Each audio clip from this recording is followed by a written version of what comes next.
Got it. All right. All right, Okay, man. man.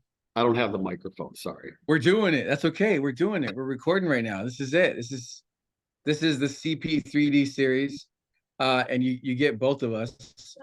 I'm hearing rumors that David's recording these on his own sometimes. So just know that it's not actual CP3D without the Douglas here. Although Ben says that when I'm not here, it's David Domke Daily, which is its Oh, own it still works. CP3D. It still works. Exactly. Yeah, and folks, that painting behind me, it's not mine. All right, it's not mine. I'm in a hotel lobby. Yep. You're in a hotel lobby. Well, So cool. So my painting behind me is mine, but I think it's a fake. I think it's just an image with a little glaze over it. We got it at a discount store. All right, but we're not here to talk about paintings. no, Okay. no. We're here to talk about the work of art that is the Harris campaign. How about that? Huh? It's just Huh? pretty good, pretty good, pretty good. Yeah. Well, what are we gonna talk about, David? What's this one? Look, from the moment that 2016 election happened, there are millions of Americans on the center left or left side of the political equation who've been living in fear that a similar thing would happen again and again and again. And now that we have a presidential campaign in which Trump is running against a female, we've like entered this zone where I think it's not inaccurate to say that there's a triggering effect for a lot of people. So this podcast, because we both are completely agreed about this, this podcast is why the 2024 will not be 2016. It That's will right. not be. Nope. That's right. And this is something that's been sourced from our community over the past few days. Actually, we've been going to community events, we've been going to house parties, we've been talking to donors, we've been talking to volunteers, and one of the themes that keeps popping up is that especially the older folks who've had that 2016 trauma, the younger folks are kind of like, we grew up in the midst of a bunch of traumas, but the older folks especially are like, convince me that this is not 2016. So, and also the women don't get close to the presidency, and the only recent reminder they have is Hillary Clinton's run. So, Totally. All right, so we're gonna go with why this isn't, and we're gonna go back and forth. What do we got? 5 things. Right. You're gonna do 3. 5 major things. Yeah. I actually am gonna have a very hard time limiting myself to only 2. You're gonna do 3. I'm gonna do 2. But I'm already thinking of like 2 others. But let me just preface this by asking you this question without from 0 to, you're kind of making this up, to 100%, you're absolutely certain, confident of what we're talking about here, that this is not going to be 2016. Where are you at? Oh, I'm 100%. I'm 100% confident it's not the same. Yeah, I think me too. Yep. And now I'm thinking of another reason. I think the overarching one. This is one. This is number 1. No, this is not number 1. This is not 0. Number 1. Okay. Okay. Number 0 is that we've all seen Trump. Okay. He was brand new to us in 2016. He surprised us. He surprised himself. And we've lived through his presidency and also now. So that's number 0. That's like the reality that we all know. Okay. Here we go. Okay. So my reason number 1 is this might be the easiest one, but it's a little homework for everybody. The reason number 1 is actually a family member of everyone listening, or a friend, or likely yourself if you're a young person. But it's the young people in our lives, that are excited for this presidential campaign in a way that we have never seen. And we could spout all kinds of facts and figures, but I think that the most personal truth that everybody to a person is telling us is that the young people are thinking about Kamala differently. Now, a lot of them are excited, and you've seen that online. You've heard stories about it. You've read about it. It is through the roof. Social media impressions that are, her and Charlie. What is it? See, I don't even know. XCX. See, you're cooler than me, This man. is the greatest moment of our working relationship for me, right? This is a mountaintop moment for me right here. Okay, that I what I don't know. Yeah, I know. Soak it up, good. man. Soak it This up. is so good. Kamala is brat, which I don't. I'm just now coming around on that, man. I'm understanding that. But it's a social media phenomenon. And also everybody listening to a person, the young people in your life have moved. Some of them are super excited. Some of them are just listening now. And before they were completely out and didn't care. Okay. How old Everyone are you? has moved. Do you remember how old are you? How old am I right now? Yeah. 42, I think. No, okay, for so sure. This is my 42nd. This is my Jackie Robinson year, man. Oh, that's awesome. That's awesome. Let's go back in time to 2008. So in 2008, which is 16 years ago, that's right. You would have been 26. Yep. Okay. I was certifiably young. Okay, right. So the people you're talking about right now, and even younger, was who you were in Yep. 2008. And so you think that this is actually more exciting now to let's say the 30 and unders than it was in 2007 and 08. Yeah, I think it's more exciting. And I think it's more exciting in the midst of Trumpism. It's more exciting in the midst of Trumpism, and it's more exciting with all the headwinds that we have right now. Sure. Yep. That's why it's amazing. And it's amazing that it has echoes of Obama's run after Trump.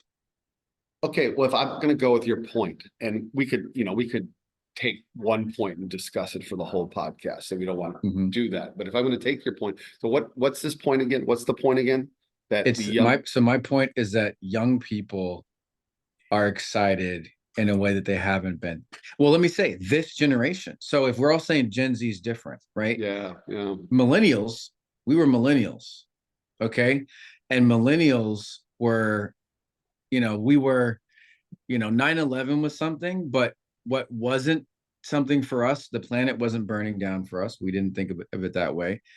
Our reproductive rights was like, oh yeah, right, and that's not getting taken away. None of our codified rights were being taken away at that point. Not the personal ones that we held dear. And then politics wasn't burning down, right? The economy was terrible. That was the Great Recession, but we weren't tried and tested in the same way that this generation has been. So Gen Z's been through all that, and now they're saying this is our person. That's a huge difference, major difference. Okay. I think I'm inclined to buy. Oh, and one more thing. They were demonstrably out. Okay, it was night and day, right? Saturday they were gone. Am I getting the days right? Saturday they were gone. Okay, Saturday they were like, I'm done with this president. I'm done with this election. I don't like, for these reasons. Maybe I'll vote, maybe. But they were out, not excited about Joe Biden. They were getting in on the actually making fun of him as an old guy, right? Complete 180 the next day after Kamala is announced. That's the proof, is that for Barack Obama, there was no kind of like switch. It was like a gradual excitement, right? Yeah. This is like they were on the other side. No, So, I think that's exactly the point I was going to make, is that I think your point stands separate from that. You're citing that as evidence of like the dramatic shift. I'm actually going to cite that shift from Biden to Harris as actually a causal agent of this enthusiasm you're talking about, because that whiplash, that dramatic move is like, it's like a movie. Okay. It's like a movie, and that's a frame of reference for younger people. It's like a media moment. It was almost as if, like we can have a That's a debate over, good, we I can have a love debate that. over time about whether or not Joe Biden actually planned it this way, because strategically friggin' brilliant in terms of the timing. Okay. Post convention for the Republicans, Kamala Harris didn't have to go through the Democratic primary, all this stuff, Hmm. right? But that all set aside, we had this dramatic moment of like, you think they're going to die. This is the movie kind of narrative. Yeah. You think they're going to die and they don't. And now they're back and they're winning. And it's like the audience in the movie theaters cheering, right? That's a great point. Yeah, it's because he pushed it to the point where you're like, he's dead. That's it. We're done. We're done for. He's not dropping out. He was like, I'm in. I'm in. People had given up. Right, let's put a pin in this and come back to it in another podcast about Let's how do he it. went. He was narratively all the way to the end. Yeah. Okay. Okay. Yeah. So point two, mine is why this is not going to be 2016 is white people. All right. White people have learned a Mm. lot in the last 8 years in this country collectively. Um, white women have been hearing about the way they let down Hillary Clinton for 8 years. And that's part of the reason why white women had this Zoom cast just last night, in which 144,000 white women were on that cast. Broke Zoom. Was it really 144? Yeah, it's the largest Zoom event ever, largest online event ever. Wow. And it makes sense that this demographic would have the largest, because it is a very large population in our society. But it came after a series of other Zoom events for winning with Black women, winning with Black men, winning with gay people, winning with Hmm. Latina, Latinx women. And so when you get to white women, winning with white women, in which people come and talk to each other about like, hey, where are you going to be? What have you learned? How are you showing up? How are we going to support? How will we be there in all kinds of ways to win with Harris and whoever else? It makes sense that it'd be very large. But if this was 2016, nope, nope, nope, they're not there. No. So here's and I really kind of intrigued by this podcast that we're doing, because it's making me think about a lot of things.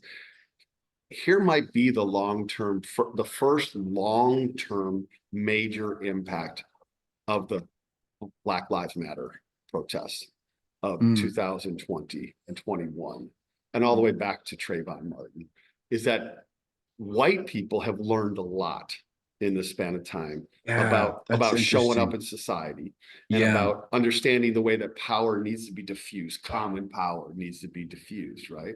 And Hmm. so, no, nobody's perfect, but the reality is, I think that white people in general on the left start from a position of investment and willingness to work, and to just do the work, and basically be quiet. Let's just do the work. Yeah. Yeah. And to come later in that process, right? Like there's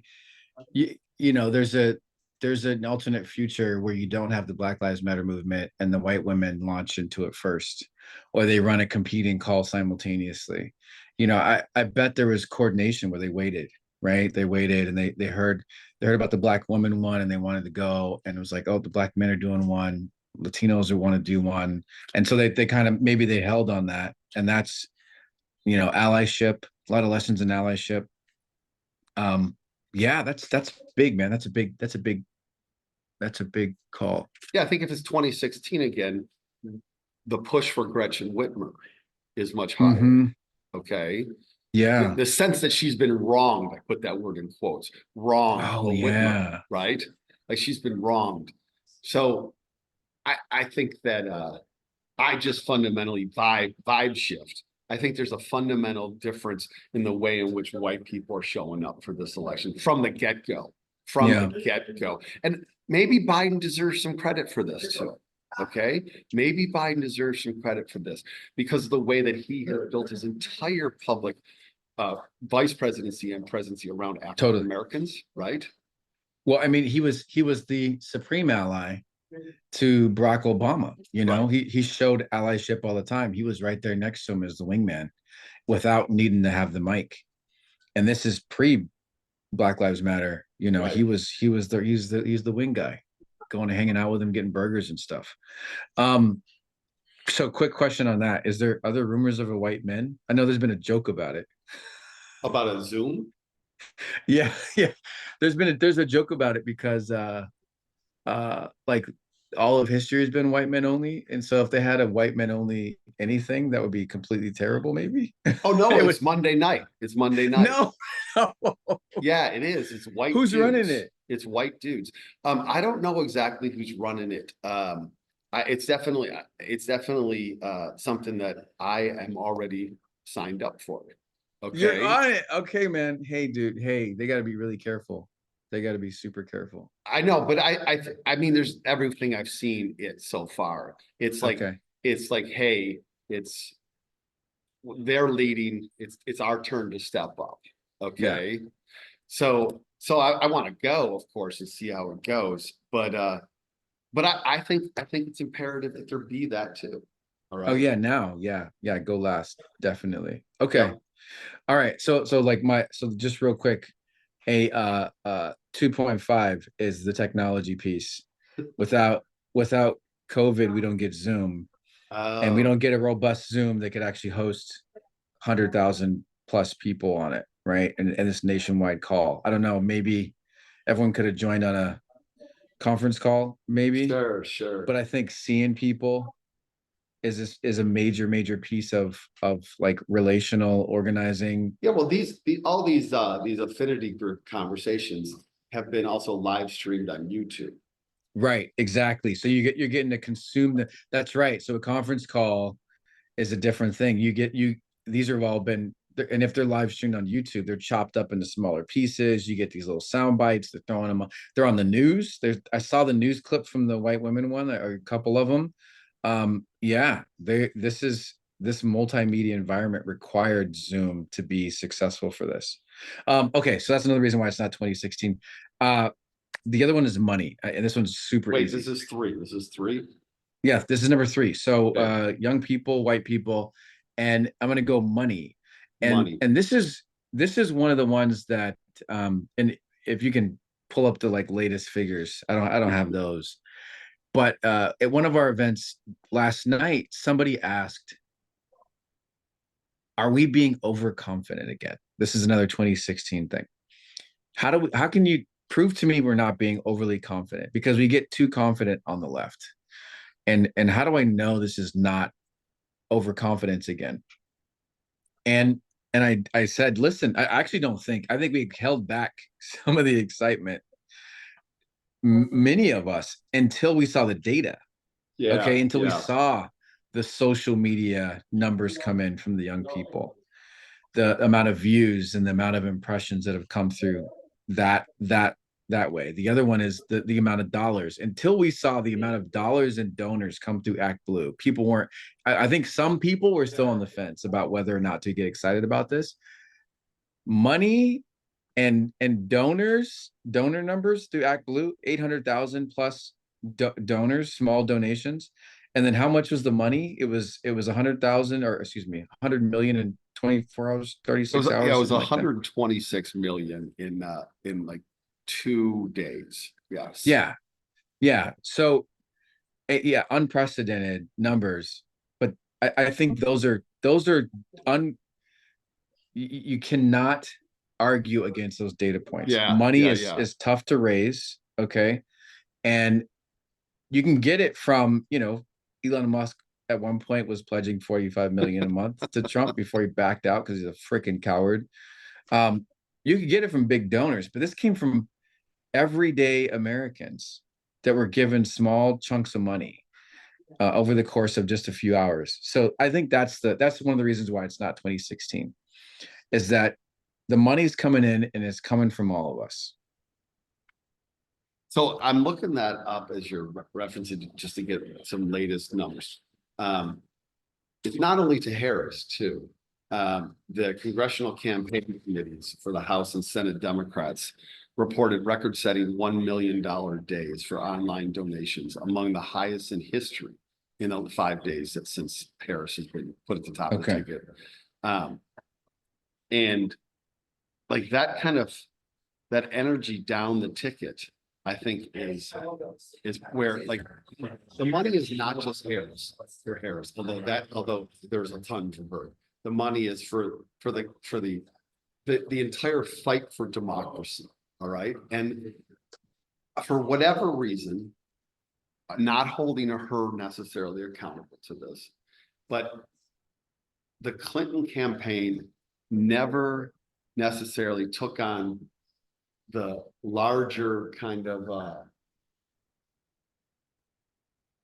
aura of a larger lift the entire party kind of space. And I think that is tied to the fight against Trump. Okay. Yeah. I think it's tied to the fight against Trump. Because Obama was a very good president, but he didn't give a jack about the party. Okay. And the party was really in bad straits when he came out of when he was done in the presidency, and it's been rebuilt. So the party's in much stronger, I think, to gel and to come together and to raise money and to allocate that money. The party's in a far better position today than it was in 2016. Okay. So, and that'll move into the next one. But I also think that it was actually customary. It's new now for candidates and party to be glued together. Before it was like you're on your own. You got to prove yourself as a candidate. You raise your money. You keep your money for whatever you want. You give a little bit back to the party, but really the parties were these separate things. This cohesive, and also parties weren't always on. Parties just showed up when there were elections. This understanding now that this is going to be 3.5 reason 3.5. This underlying, I mean, forget everything else. Just the Dem party being evergreen is a new concept. I remember when we talked to the chair of the Washington State Dems pre-COVID, and she said something I'll never forget. She said only half of the chairs in the 50 states, the Dem chairs, the Democratic chairs who run the parties, only half of them are paid positions. Wow. And that blew my mind. I will never forget that, because it really helped me to understand, like, why are we so in disarray, and why can't we? These are volunteers. This is a volunteer infrastructure, and it's a hobby for these people. Like, they're doing their day jobs, and when there's an election, they get out to vote, and they do it to varying degrees of success. Whether it's the Wisdoms, Wisconsin Democrats and Ben Wickler, or the change in Washington State with Shasty, and with Lavora in Michigan, and Liz in Ohio, Mission for Arizona folks. Like, the entire thought around what a Dem party is now that it's an evergreen thing, and it doesn't go away, and the candidates work in coordination with them, and they constantly push, and whether they win or they lose, they constantly push, and they're this machine that is moving our people through all year round. That 126 million was also through Act Blue. That's entirely an Act Blue number through. And Act Blue is not a destination. Act Blue is a place where you put money through to get to candidates. It's a transaction service. They have limits. It's 5,000 max per donation, 5,000 max. So that means 126 million, in which 5,000 was the max for any single donation. That's small donors, of which my understanding was something like 2/3 of them had not donated previously. Wow. Okay. So money's coming in. Again, Trump probably fuels that without any question. But Harris' excitement about Harris also fuels that. So the Dems are going to have the money. There's also another body of money, which is big donor money, which goes through super PACs usually. Super PACs and C4s. Yep. And that money, there was a Future Forward, which is a really big super PAC, C4 super PAC out there, had 122 million in the bank as of Saturday. 122 million in the bank for their work. And then they got commitments for 150 million in the next 24 hours. Right. That's huge. Yeah. And so just for the listeners, the way that works is if you want to give your money to Kamala and the Dems and everything, you can only give 5,000 to Kamala. You can give another five or something, maybe a little bit more to the Dem parties in that state, and that's it. And if you have like another $1 million you want to give, you got to give it to a C4 or a PAC. So that's they have a place here. They have a place for large donors, and you're saying that that number is to the roof as well. Yeah. Okay, so number three is money. What's number four? I'm changing number four from what I told Okay. you. Okay. Okay. So number four is actually going to be the point that you just made in passing, which is that the Democratic Party state parties in this country are in much stronger positions today than they were. And this picks up the point I made about Obama was notorious in the party for running his own campaigns. All Yeah. right. Not investing down the ticket. This is part of the reason why Joe Biden has been far more beloved among state and rank and file Democrats over the years, is because he has poured money back in to those places. All right. And so on Saturday, no, Sunday is when Biden announced he was not going to run. Sunday morning, state party chairs, all 50 of them in this country, Yeah. in the morning, put out a statement of like, we're with Joe Biden. Okay. I know. Right? Because they had seen what he's done. Okay. Yeah. They've seen what he's done and it's made it stronger. So there probably isn't a single state party in the country on the Democratic side that is not stronger today than it Yeah. was in 2016. Okay, Certainly, let me say a little bit more about that. yeah, So just on the Obama side. So Obama creates this new way of campaigning, and he used social media and he used little like data and stuff that people hadn't done before. But it's he's got a bunch of ground game stuff that people hadn't used before. Obama for America was the big, yeah, right, massive yeah, machine under him. Okay. The craziest thing is that as soon as he wins, and I think it was because it was customary to do, it may have been a money thing too, but he shut it down. He shut it down. And hindsight is 2020. You know, he's like, yeah, we got to shut it down. Got to focus on being a candidate. Who's going to run this? I want all these people to come from this infrastructure and come and serve with me in the administration. So he like sucks all the talent out. But it's after that that we learn in places like we were in Florida in 2018 and they were talking about this, that they had to rebuild so yeah, much of that infrastructure. They had lost contact with neighborhoods. They lost data. They yeah, lost all kinds of stuff on the left. Like if you're wondering what happened after Obama and why we were surprised in 2010, actually, with what the Republicans did in 2010 when they started winning the state ledges back, yeah. when they focused on, I forget what the operation was, but their little operation to beat us in the state It was a ledges. Project Red, something like that. It was, Yeah, something like that. yeah, It was because we destroyed our infrastructure. yeah. Here's one Yeah. example of that. So it's customary in a well politically run party state for there to be what's called a coordinated campaign, Right. where the top political leadership coordinate, the people running for office coordinate with the state party leadership, coordinates with all of the down ballot candidates, and they share data and information, and it just helps everybody. Helps everybody. Well, Texas announced yesterday, the Democrats, that they're running their first coordinated campaign ever. Okay, the Texas Democratic Party. It's the first time they've ever run a coordinated campaign. And so that's what we're talking about here, is that there are a lot of things that we can be really frustrated with the Democratic Party around, and look at the Republicans as light years ahead, judges being one of those. Yeah. Okay. Yeah. But I would say, but you and I have talked many times that the strategic infrastructure on the Democratic side that did grow out of Obama, actually, several of these people did work for him or alongside him, has definitely on data, on fundraising, on organizing, has gotten so much stronger. Yeah. Yeah. You don't have things like I mean, Act Blue grew out of the Obama folks, and was strengthened by it. You don't have Mobilize.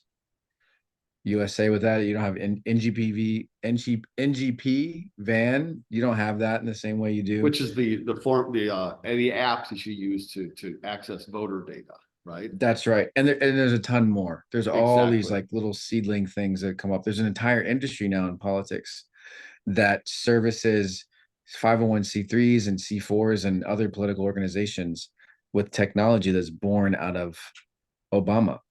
Yeah, so So to finish this point, so like I think that if you're just paying attention to news, or you're deeply trying to pay attention to things, this is one of those below the surface dimensions, the power and the much more energized and focused and organized parties, chairs and state parties are. So it's not something you're going to immediately see. And the only reason that we can make this comment or two is because we're working with so many of yeah, these. So we've seen it firsthand. All right. And so just, know that one of the things that Common Power does is it gets to look below the surface of the earth on this stuff. Yep. yeah. Which is, somebody's like, why should we give you the money? It's like, because we see the whole field. We see the whole dang field. And we've been seeing it for years, for cycles. So And last night at a fundraiser, Ben Trong, our great fieldwork leader, was describing 3 state parties. And she said, Party A, great, state party A. State party B, really doing great. State party C, not so much. And this is Ben. Ben is like 24 or something, right? And she's got these windows into all of this. that's right. We can tell you who the better state parties are, which ones are a mess. Yeah, you can see it on the ground. Which is a good transition into the fifth Yeah. one, the last one. If you're keeping count, we have totally gone over 5, but this is our this is what we're getting in with. The last one is that in 2016 there was no common power. That's right. There was no freaking common power. We were catalyzed by that moment.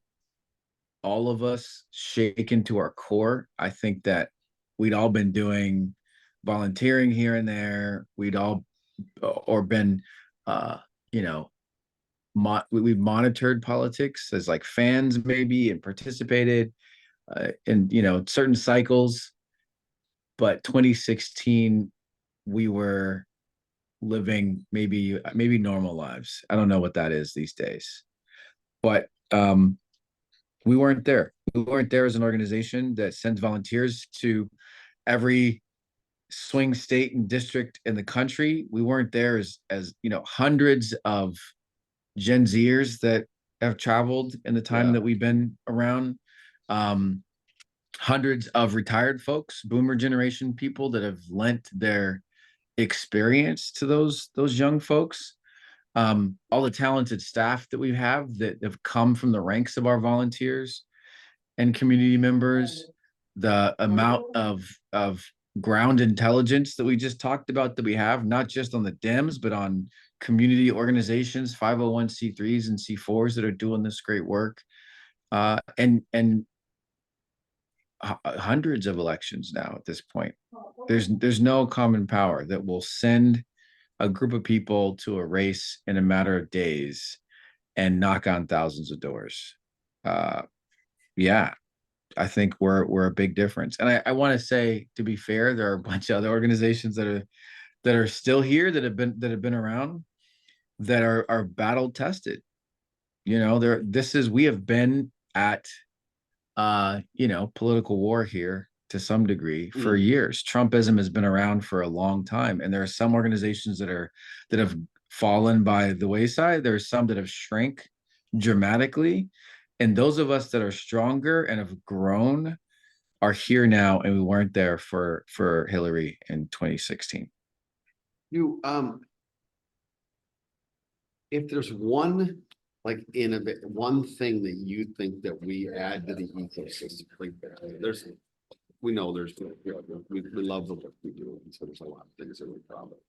But if there's one thing that you say like that makes the Wisconsin Dems and the Ohio Dems and the Michigan Dems and New Virginia majority and Lucha in Arizona want us to keep engaging with them and keep knocking doors and also providing education. Lots of these folks want our education too. So if there's Yeah. one thing, like, what do you think it is? What's the one thing? I think as you were talking, I'm thinking about a bunch of different things. I think more than anything, it's that we don't try to one size fits all this thing. Mm, And I think that's the lesson for all of us, is that we don't like take whatever our understanding is of politics, of the country, of voters, and we don't say, okay, so what I understand here is something that should be applied in Michigan or in Texas or in Pennsylvania.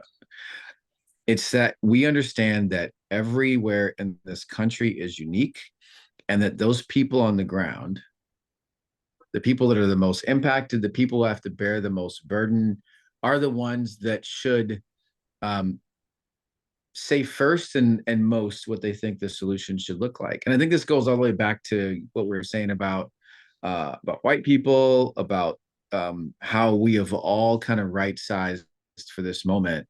It's that I think we all have a better understanding that we exist together in this, mhm.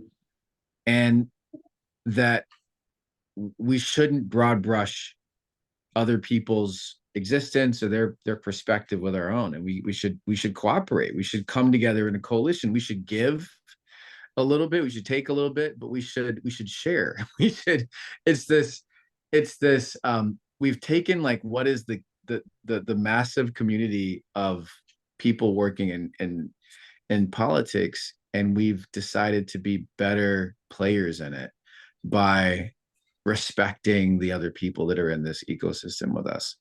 And that's what we do. That's what we do. We take people from all over the country and we bring them to places they've never been before, and we follow what the folks on the ground are doing, and we do it over and over and over again. And we do it when it's huge and the cameras are there, and we do it when it's just one race and one town that no one's ever heard of, and we're there and we're consistent and we're following their lead. And I think that model of a lot of people coming to help, but letting the people who are the most impacted decide the frame of the work, that's like the model for every movement, period. That's civil rights movement, Absolutely. Yep. that's the voting rights movement, that's women's rights, that's the environmental movement. It's what we do best when it's not just one group or one thing that's dictating to everybody, or that the people with the most money and the most power are the ones that are telling everybody what to do. It's really when it's this coalition of people, and the folks that are the most impacted are the ones that define most of the success. Yeah. And we can't, if you're going to do it that way, you're not going to be the, the 100% certainty. We're not. Right.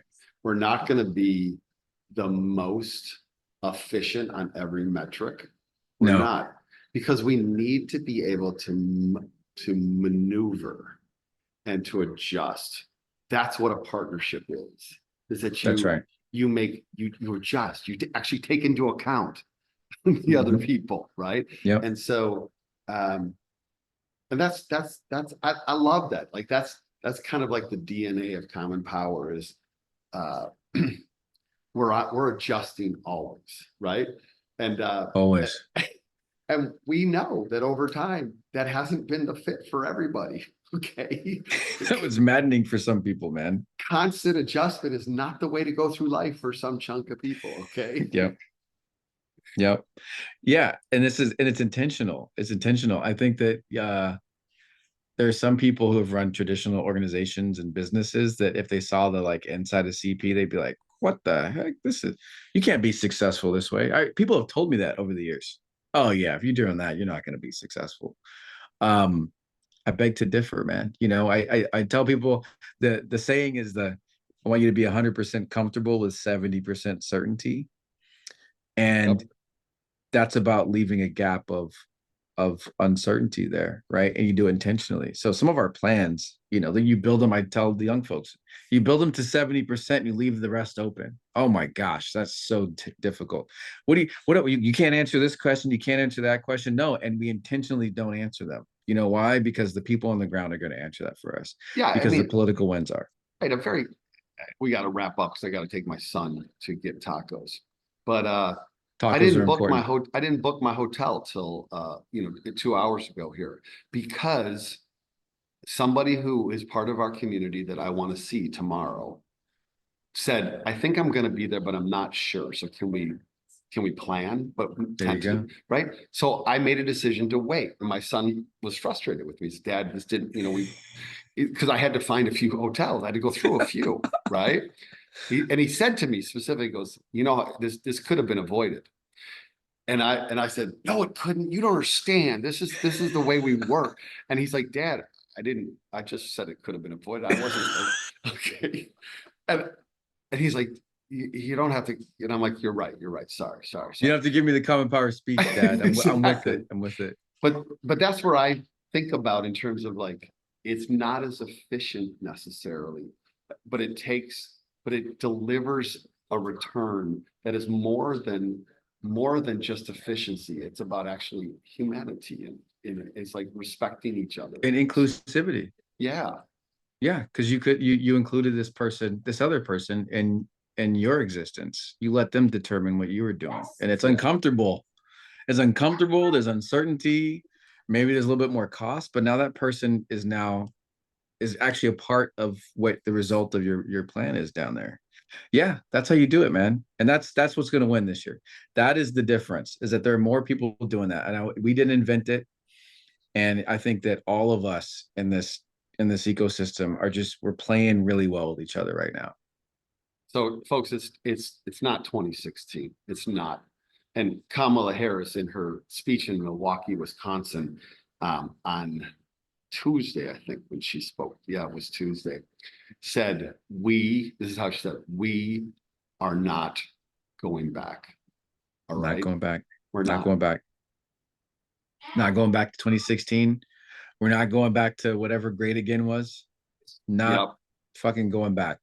Not doing it. It's a new day. It's a brand new day. Leave your worries behind.